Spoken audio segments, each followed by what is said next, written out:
Alice Sekhodiso's hopes of having her own home have long melted. Her repeated efforts to get her application for an RDP house processed have failed.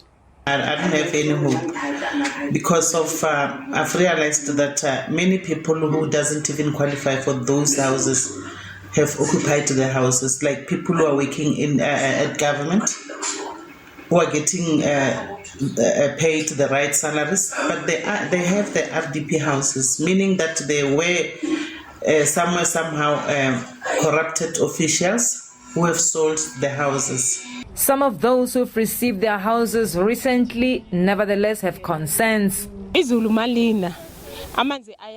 it rains, water gets inside the house, and over a period of time, it will be damaged. The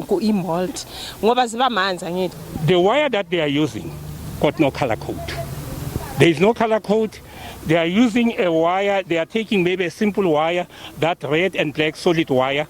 They use it maybe a black. They take a black wire and use it on the live return. They also take the earth wire and use it on the live return. That is totally unacceptable. Informal settlements have mushroomed around cities as government's housing program battles to keep pace with the soaring population. The department says the rollout of subsidies for RDP houses was compromised due to a flawed database. When somebody registers and then we allocate a person, for example, to be a beneficiary, then you'd find that if the project is not completed, that person in the system will be reflected as a person who have benefited.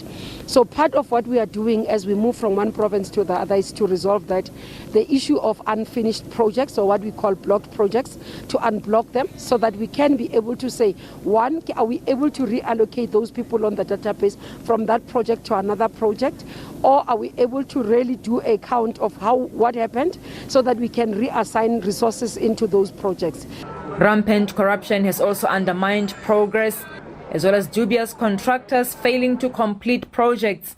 It has been the DA's assertion for several years now that where the ANC governs, the housing list is rife with corruption, which creates a severe backlog.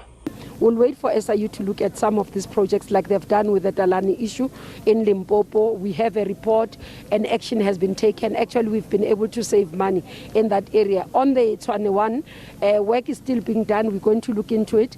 I can assure you from our side as the department will not leave any stone unturned. Kubayi recently said 10 billion rand has been set aside for the incremental upgrading of informal settlements over the next 3 years. Qualifying beneficiaries will receive their units once the audit of the blocked and unfinished projects has been concluded. Mmamoloko Kubayi, SABC News, Pretoria.